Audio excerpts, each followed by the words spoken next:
네, 여러분 이번 장은요. 특수체육의 지도 전략이에요. 맞춤형으로 운동을 시키기 위한 바로 이 전 단계인 챕터인 거죠. 자, 개별화의 교육 계획이 필요하다라는 것이 가장 중요하고요. 개별화 교육 계획의 IEP라고 이야기하고 있습니다.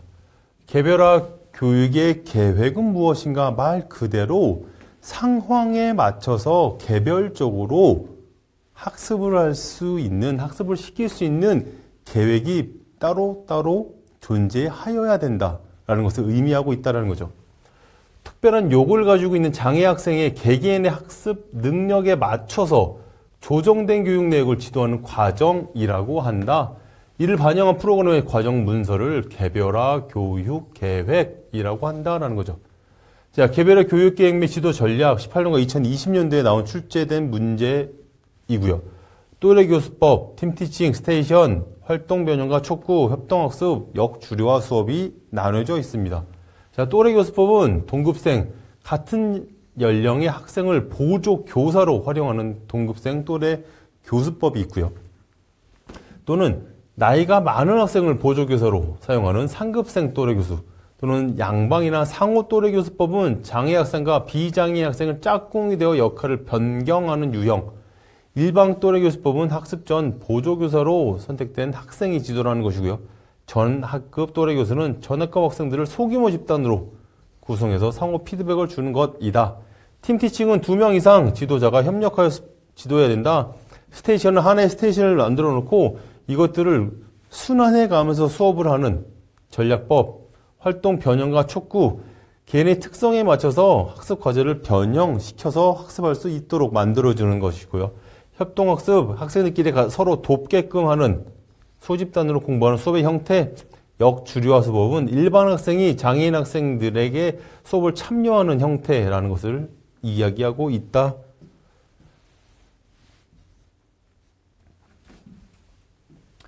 자, 스포츠 활동의 변형 전략, 가장 중요한 키포인트겠죠. 스포츠 활동을 시키는데 우리가 잘 알고 있는 일반인들이 시행하는 스포츠 방법으로 규율로 그들을 운동을 시킨다고 한다면 분명히 문제가 생길 수밖에 없다라는 거죠. 또한 그 교육법 역시 문제가 있다라는 거죠. 따라서 변형을 시켜야 된다는 거죠. 장애 학생의 전반적 신체적 발달 특성에 맞는 신체 활동을 제공해야 된다.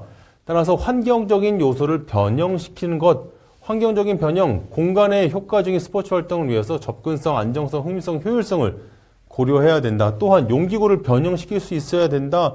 또는 규칙을 변형시킬 수 있어야 된다. 그런 것이 바로 활동 변형 전략의 의미이다. 라는 것을 이야기하고 있습니다. 자, 지체장애, 지적장애, 자폐성, 시각, 청각장애인이 서로 스포츠 활동을 변형시키는데 다르게 나타난다는 것이 특징을 알아야 된다는 거죠. 지적장애인, 휠체어, 브레이크, 크런치, 의적, 의수 등의 보조기구를 사용하여 신체 활동에 제약이 발생되고 있다는 것을 우리가 인지하고 있어라 라는 겁니다. 지적장애인, 단기 기억 및 인지 능력이 어려움이 있다. 운동학습 능력, 주의 집중, 체력이 낮다. 체격의 이상 등의 문제를 가지고 있다라는 것들. 자폐성 장애인, 공격적인 행동을 잘 하는 것이 특징이다. 부적절한 언어도 사용하고요. 사회적인 부적응이 있다, 인지 능력의 저하 등의 문제를 가지고 있다는 것. 시각장애인, 우리가 잘 알고 있듯이 이동과 방향 탐색이 어렵다. 청각장애인, 평형을 유지하는 능력, 방향 감각, 협응 능력의 문제를 가지고 있다라는 것들을 우리가 인지를 하고 있어라 라고 이야기하는 겁니다. 특수장애인의 행동관리, 지적장애인 또는 자폐성 장애인들의 운동기술, 체력을 지도하는 데 중요한 지도 전략이고, 부적절한 언행을 적절하게 관리하는 것이 바로 행동관리의 의미와 필요성이다라는 것이고요. 중요한 포인트는 주요 이론 중에 ABC 모델이 가장 주요하게 시험 문제에 많이 나오더라예요. 특정한 행동과 관련하여 자극이 먼저 일어나고 이와 관련된 연관된 행동을 하고 그 행동이 나타나서 결과적으로 그에 따른 결과가 획득하는 보상을 받는 형태의 행동이 나타난다. 행동관리의 주요 이론, ABC 모델이 있다라는 것들 우리가 잘 알고 있어야 돼요. 행동관리 강화 기법이다. 16, 18, 24년도에 나왔고요. 정적 강화와 부적 강화가 있어요. 크게 이거를 뜻을 서머라이즈 시키면 정적 강화는 올바른 행동이 일어난 뒤에 이를 유지하거나 증가시킬 수 있는 것을 제시하는 방법이에요. 긍정적인 방법이라고 할 수 있겠죠. 두 번째는 부적 강화인데 문제 행동이 발생했을 때 대상자가 싫어하는 자극을 감소시켜야 돼요. 그래서 올바른 행동을 강화하는 방법이다라는 것들. 올바른 행동이 일어났다면 이것들을 잘 유지시켜야 된다. 또는 이것들을 증가시킬 수 있게끔 만드는 게 정적 강화고, 부적 강화는 싫어하는 것들을 자극을 감소시켜서 없애는 거예요.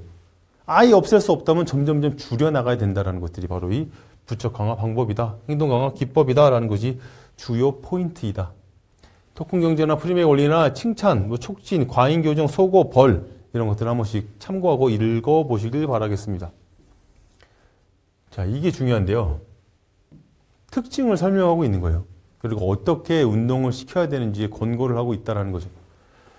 16년, 18년, 19년도에 나왔는데 앞으로 계속 나올 시험 범위입니다.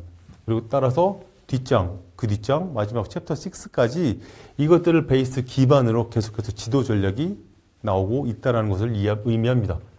첫 번째는 뇌성마비, 수의적 운동과 운동 제어에 손상을 갖는 증상이다.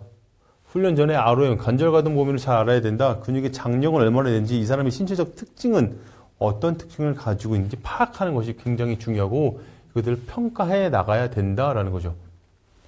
기능적으로 잡기 능력이 부족한 경우 랩 어라운드 중량을 사용해서 대상자가 수동적으로 운동할 수 있도록 도움을 줘야 된다라는 것들이죠. 잡는 데 근육이 부족하다라고 하면 또 다른 방법들을 변형을 해서 이것들을 증진시킬 수 있는 방법을 고안해내야 된다라는 특징을 가지고 있다. 빠른 움직임이나 반동, 근경련을 일으킬 수 있도록 있으니 주의해야 된다.